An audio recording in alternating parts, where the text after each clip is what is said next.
জয় মা, জয় মা। মায়ের মন্দিরে এসেছি আজ বছরের প্রথম দিন পহেলা বৈশাখ।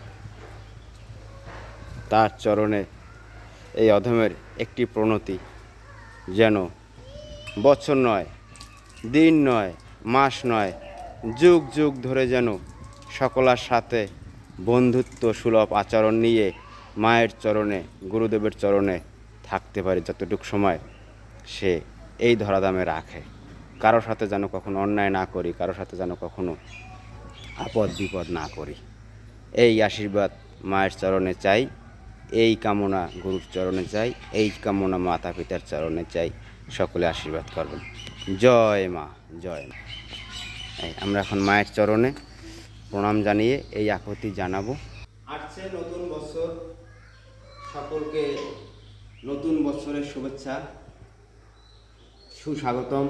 পহেলা বৈশাখ, শুভ নববর্ষ। সকলের কাছে একটাই নিবেদন যে আসুন আমরা সবাই কাঁধে কাঁধ মিলিয়ে সকলে আপন হয়ে বসবাস করি। কেউ কারো শত্রু নয়, সবাই আমার আপনজন। তাই একে অপরকে ভালোবাসি, একে অপরের সাথে মিলেমিশে থাকি।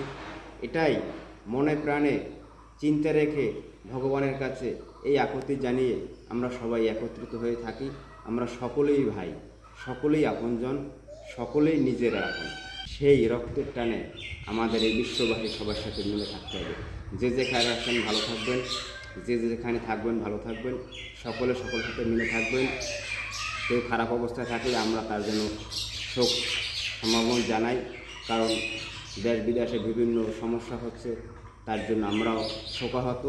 তাই আজকের নতুন দিনে ভগবানের কাছে প্রার্থনা করি, যেখানে আছে এই সমস্যা, সেই সমস্যা যেন দূরীভূত হয়ে তারা সুন্দরভাবে জীবনযাপন করতে পারে, এই প্রত্যাশা সকলের কাছে রেখে আজকের নতুন শুভবর্ষের সুস্বাগতম জানিয়ে শুভ নববর্ষ, শুভ নববর্ষ, শুভ নববর্ষ।